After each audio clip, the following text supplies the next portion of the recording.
the terrible Brooklyn Nets tonight in Madison Square Garden. Since winning the NBA Cup, the Knicks are 7-11, including 2-9 lately. They were booed at home the other night, losing to Dallas. And then Jalen Brunson called a players-only meeting. As former Knick Michael Ray Richardson once observed, the ship be sinking. Wilbon, how badly do the Knicks need a win tonight? Not all that badly. They're going to get one. They're playing Brooklyn. They stink. They really do stink. And they're not playing them over across the bridge. They're playing them in Madison Square Garden, the world's most famous arena, where they will beat Brooklyn tonight by 27, 28 points. That's just the way that's going to happen. Right. And it's not going to take any pressure off the Knicks. The Knicks have plenty of pressure. They came into the season with the pressure. Boston is without its best player most, if not all, of the season. The Indiana Pacers, another conference finalist, without their best player all or most of the season. Right. So the Knicks came into this expected to win the Eastern Conference at the very least. And you think I'm showing too much faith in the Knicks? Well, I just think you're part of a crew that has this drum beat going on that you see on television all the time, that forgets about Cleveland, just ignores Cleveland, ignores Detroit, ignores everything, and ignores the Knicks' history, which is not to win. The history, I'm ignoring that. I'm looking at what they got now, and so is Jalen Brunson. He's looking around, and you know who they don't have. And I know you and I agree on this. We haven't talked about it. Tibbs. That's exactly what I want to say. Okay, I'll leave that part to you. Because there is trouble there right now. And the trouble is on defense. And so people look around knowing that Tibbs was a defensive guy, and they say, well, this is what you get when you fire that guy. Yeah. And Mike Brown started off very good. They looked very good for a while. But last year, with Thibodeau, the Knicks were 13th in the league on defense. That's fine. That's good enough. This year, in the last 18 games, they're 29th. They're next to last in points allowed per 100 possessions. They're allowing a tremendous amount of points. Dallas isn't any good. They were up 75-45 at the half. Legitimate. So, okay, but here's the other part of the trouble, Mike.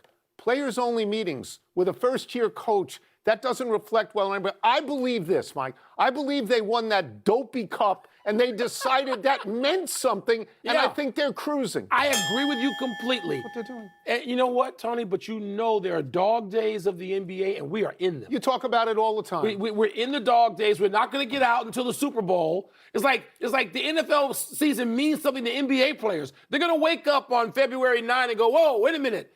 We've only got 25 games left. The Knicks are going to be okay. I'm not saying they're going to beat out Detroit ultimately in the East. I'm just saying they're going to be okay.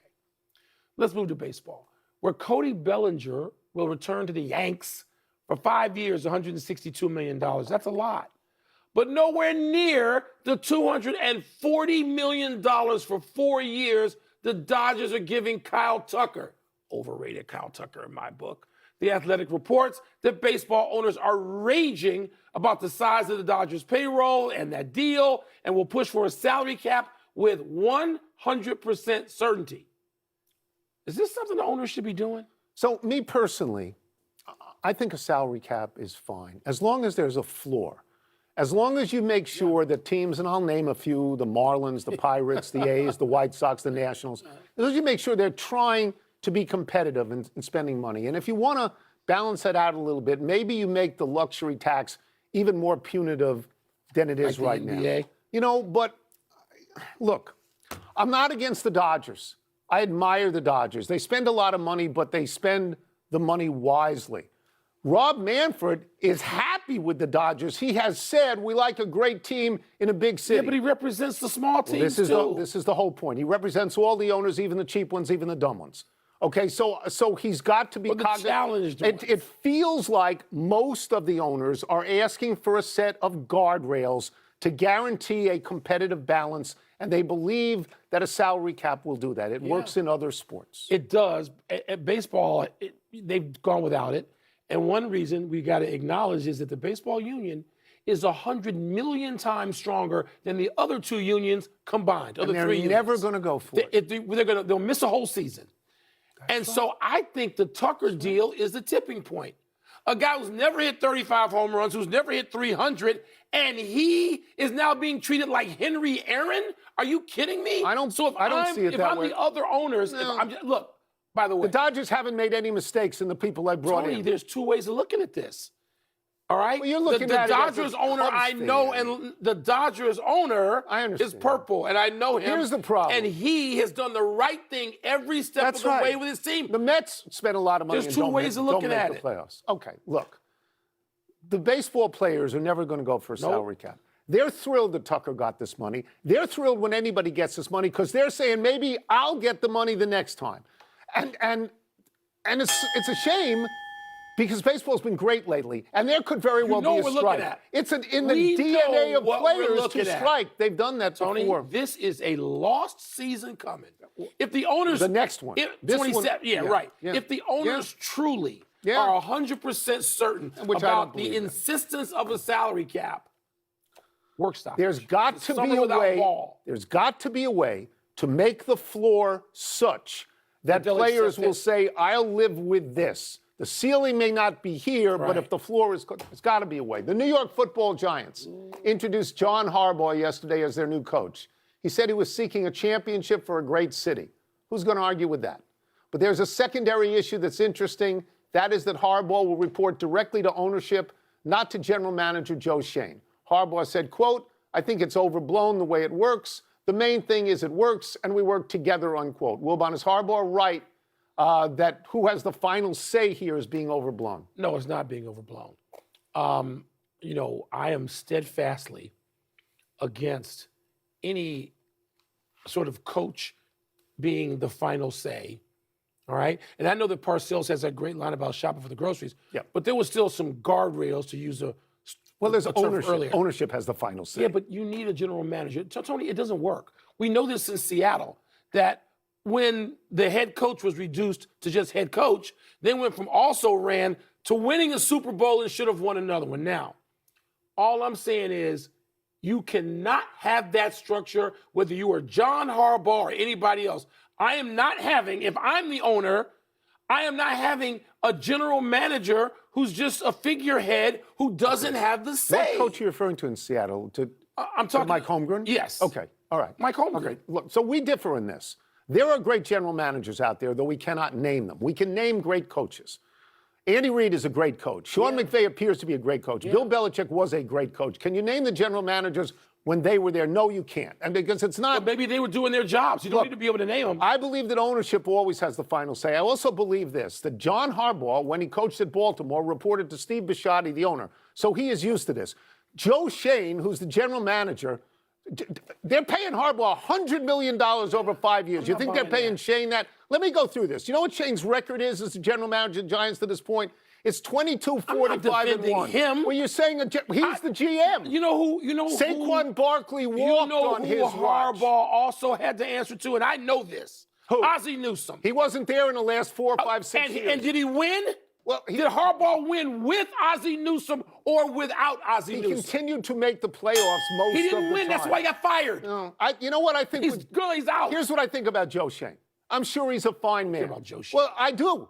That question is Joe Schoen. One of the things I think is this. He shouldn't worry. He should understand why Harbaugh won't necessarily report to him, and he shouldn't worry. And when they have a meeting of ownership and Harbaugh and him, he should ask people, do you want coffee or tea? He should be happy to have the job. We'll revisit Once this again, when the Giants 22-45-1. are the new Ravens When and underachieving in when it If counts John in the season. Harbaugh doesn't change them in 3 years, he will be fired. And if they make great get 3 improvement, years? he will get the yes. Get 3? 3 years. Let's take a break. All right. Coming up, how raw will Jarrett Stidham really be when he starts for the Broncos against the Patriots? We're going to ask Steve Young. We'll also ask him about the degree of difficulty on Caleb Williams' incredible touchdown pass Sunday night. I ain't having that structure.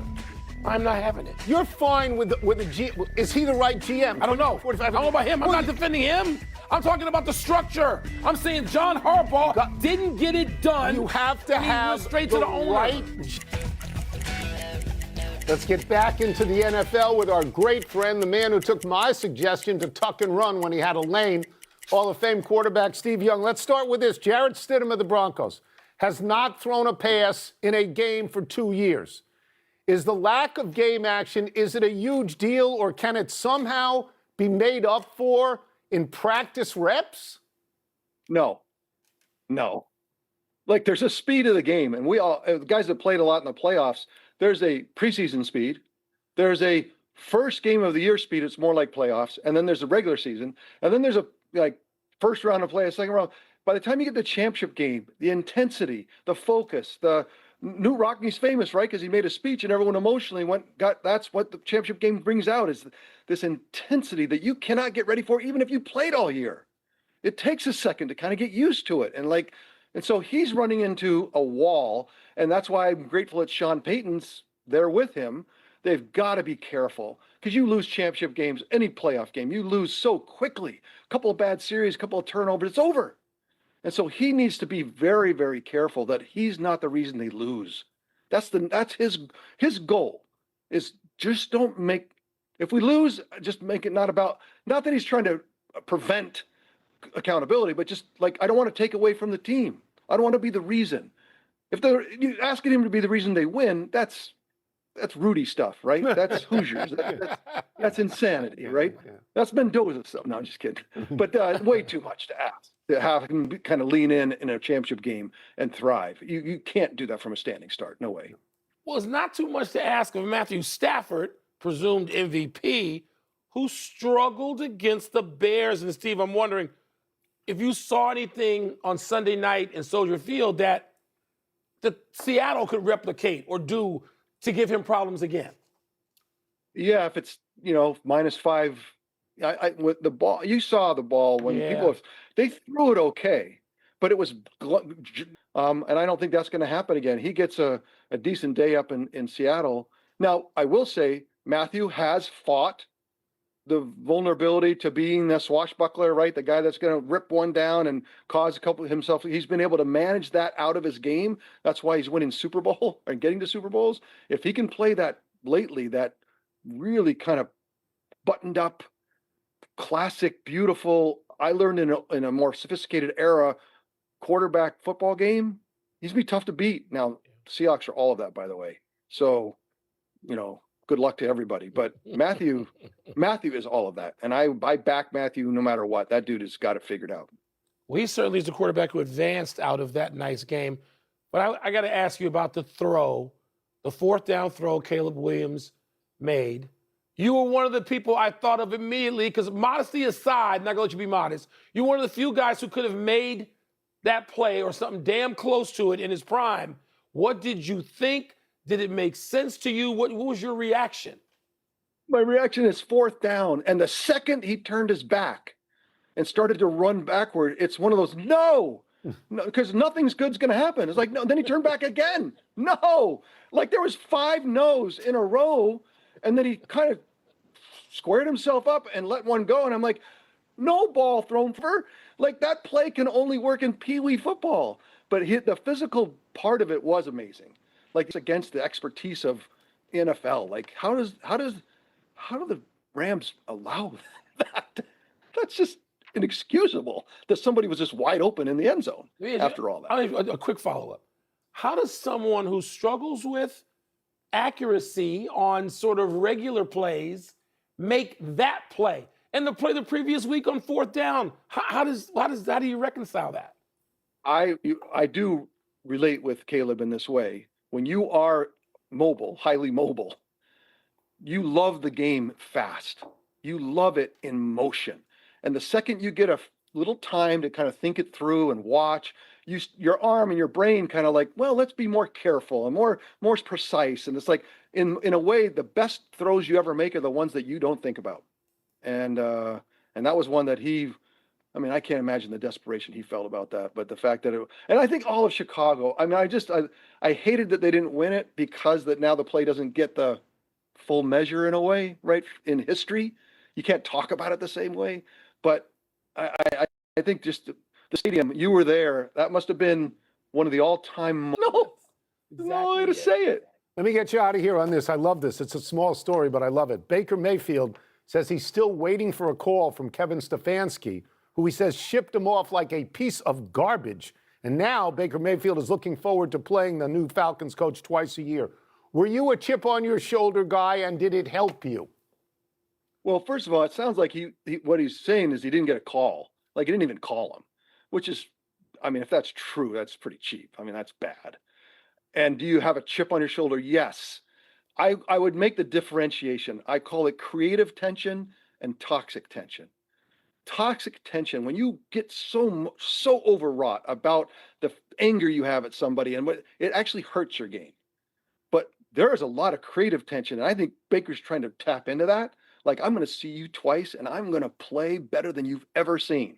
And I think in that way, that chip on your shoulder, that creative tension, I like. And I think it could be super cool. And I think it's going to be fun to see how that plays out. It's great to talk with you all Steve, the time. thank you Totally so great much. today. Thank you, Steve. Thank you. Okay.